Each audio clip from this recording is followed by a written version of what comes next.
Welcome to the Deep Dive, where we take these deep dives into some fascinating topics. Yeah. Today we're going to be talking about Christianity and its history, specifically using a history of Christianity by Diarmaid MacCulloch. So, this is a really interesting book. Yeah. For a lot of reasons. What are some of the reasons why you think this is so interesting? Well, one of the things that struck me is just how much we take for granted. Like, what? You know about the Bible and Christianity in general. Okay. I mean, even the Bible itself, right? What do you mean by that? Well, think about it. Okay. For early Christians, the Bible wasn't a settled matter. Really? Yeah. I mean, there were debates about which texts were truly authoritative. I never really thought about it like that before. It's pretty mind-boggling when you consider it, right? It really highlights the significant role that tradition played alongside Scripture. Yeah, and that really came to a head later during the Reformation, didn't it? Exactly. The Reformers championed Scripture alone. Right. But even they couldn't fully escape tradition's pull. So are you saying they were hypocrites or something? Not exactly. Okay. It's more that some practices, like infant baptism, lack explicit biblical support. Oh, yeah, that's true. But they demonstrate just how deeply embedded these traditions were. It's like trying to break free from centuries of ingrained practice. Not so easy, is it? Right. Even today, we see how those echoes of tradition reverberate throughout various Christian denominations. That's a good point. Another fascinating aspect is the impact of ancient Greek philosophy on Christian thought. Oh, yeah, like Plato and Aristotle. Exactly. Plato's ideas, especially his concept of ideal forms, had a significant influence. But his most famous work, The Republic, it wasn't actually meant to be a practical guide for governance. Interesting. More of a philosophical exploration. I see. Now, Aristotle, on the other hand, Yeah. he was much more grounded in observation and classification, Oh. was foreshadowing the scientific method. So while Plato was pondering these abstract ideas, Aristotle was focused on the tangible world. That's a good way to put it. And I guess that influenced how Christians tried to understand their faith. Precisely. But remember, their theological evolution didn't happen in a vacuum. You mean like all the stuff going on around them affected them? Right. The political climate of the ancient world was tumultuous, to say the least. Yeah. Empires rising and falling. Wars erupting, power constantly shifting. A lot of chaos. All of this deeply shaped both Judaism and Christianity. And it was during this time that these compelling figures, the prophets, yes, emerged in Jewish society. They weren't just fortune tellers, though. No. What were they then? They were interpreters of God's will, often challenging those in power. Oh, wow. Like Elijah confronting Queen Jezebel. That's right. Promoting the worship of Baal. Yeah, that's a pretty powerful image. It reminds us that even the story of Jesus unfolded within this larger historical and cultural tapestry. It's crucial to remember that context as we delve into the Gospels. Absolutely. Because even those narratives reveal this fascinating interplay of history and theology. Like, one striking aspect is the inconsistencies in the accounts of Jesus' birth. Yes, particularly surrounding the Bethlehem narrative. What's up with that? Well, some scholars suggest that the nativity story developed later. You mean it wasn't originally part of the story? Potentially. It might have been for theological rather than historical reasons. Yeah, it's really interesting. And even the date we celebrate Christmas. You mean December 25th? Yeah, that might not align with the actual time of year when Jesus was born. Wow, so much of what we take for granted about Christmas might not be historically accurate? Early Christians were more focused on the theological significance than historical accuracy. That makes sense when you think about it. As the narratives evolve, we also see a shift in the portrayal of key figures. Like who? Like Joseph and Mary. Okay. The growing emphasis on Mary's experience and the eventual assertion of her perpetual virginity. Oh, yeah, that's a big one. Reflects the emerging emotional and devotional needs within early Christianity. So the story of Jesus and his family was being continually reframed to meet the changing needs of the Christian community. Exactly. Remember, these stories were being shaped and reshaped within a living, breathing community. And as the early church grew, certain rituals and doctrines became essential markers of Christian identity, like the Eucharist. The Last Supper transformed into this central ritual. A sacrifice. And Thanksgiving. Intertwined with symbolism that connected it to pre-Christian Jewish traditions. Wow, it's amazing how much history and meaning is packed into that one ritual. Absolutely. As we move into the period following Jesus' death, The narratives around the crucifixion, they reveal a subtle but impactful shift in blame. You're talking about the passion narratives. Yeah. They evolve to downplay Roman involvement. So who gets the blame then? They emphasize the actions of Jewish authorities and even the Jewish crowds. Wow, that's a pretty significant shift. This reframing, while subtle, has had profound and often tragic implications for Jewish-Christian relations throughout history. It's a stark reminder that interpretations of the past can carry significant consequences in the present. And this need to define Christian identity became even more pronounced with the rise of alternative movements like Gnosticism and Marcionism. So early Christianity was facing these internal struggles. Oh, absolutely. Over what it really meant to be a follower of Jesus. The term Catholic, denoting a universal and unified Christianity, emerged as a deliberate strategy. Oh, really? So it was intentional? To counter the potential fragmentation posed by these competing interpretations. So it was an attempt to draw boundaries and define a unified set of beliefs. Exactly, in the face of these challenges. Within this evolving Catholic Christianity, the episcopacy rose to prominence. Right. Bishops transformed from leaders of small groups to figures resembling magistrates. It seems like the church was becoming more intertwined with imperial power.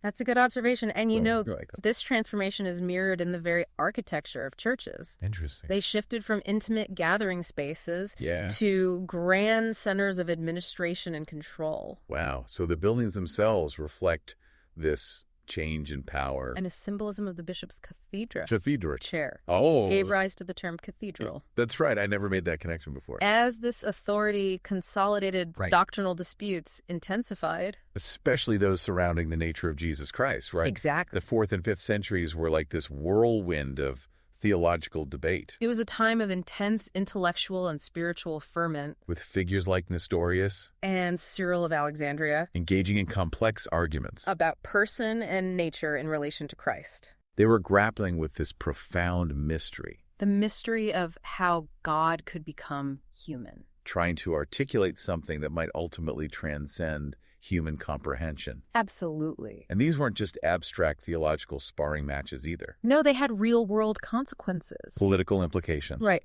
causing divisions within the empire. And straining relations. Between the Eastern and Western churches. Amidst all this turmoil, we see the rise of alternative forms of Christian practice. Monasticism offering a different path. For those seeking a deeper spiritual experience. Figures like Tatian, who advocated for asceticism, acted as forerunners to these monastic movements. That would transform Christianity. It's fascinating how even within a single faith, such diverse expressions of belief and practice can emerge. It speaks to the inherent dynamism of religious thought and experience. Absolutely. And then there's Bardaison. Syrian theologian. He challenged a lot of conventional doctrines. Like what? Like the bodily resurrection. He even questioned the physical sufferings of Christ. Really? Yeah. And despite being labeled a heretic... That's a pretty serious charge. His ideas, they kind of permeated the thinking of later, more orthodox figures. Huh. So even though he was considered a heretic, his ideas still had an influence. Yeah. They even popped up in some of their hymns. That's pretty wild. Yeah. It's a reminder that even ideas considered heretical can have an impact. Yeah. And speaking of impact... we can't overlook the relationship between Christianity and other faiths. Right, particularly Judaism and the Roman Empire. So how did early Christians view other religions? Well, they held a very exclusivist view. Exclusivist, I mean? They believed that Christianity was the one true faith. Okay. And they perceived all other religions except for Judaism as demonic. Wow, that's a pretty stark contrast to the more tolerant approach that was common in the Roman world. It definitely created some tension. And on top of that, Christians refused to participate in the imperial cult. Right, which further fueled suspicion. It's understandable why the Romans might have seen them as a threat. Yeah. I mean, their authority. It's interesting, though. What is? Because there were some parallels between the language used in the imperial cult and early Christian rhetoric.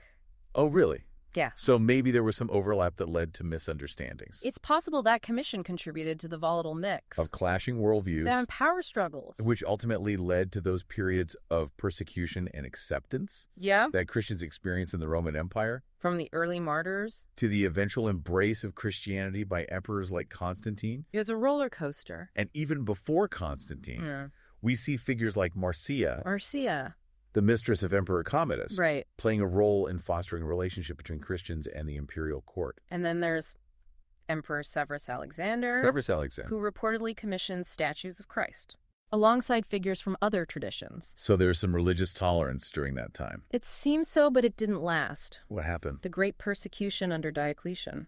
That was a brutal time for Christians. It really tested the resilience of the Christian community. Yeah.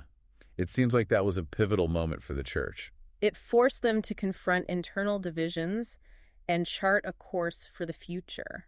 And one of those challenges was figuring out how to handle Christians who had lapsed under pressure. It was a tough question with no easy answers. This period set the stage for the Byzantine era, with its own set of challenges and controversies. Like the iconoclast controversy. That's right, the debate over the use of icons. In Christian worship. Yeah, it gets at the heart of a fundamental tension in religious thought. What do you mean?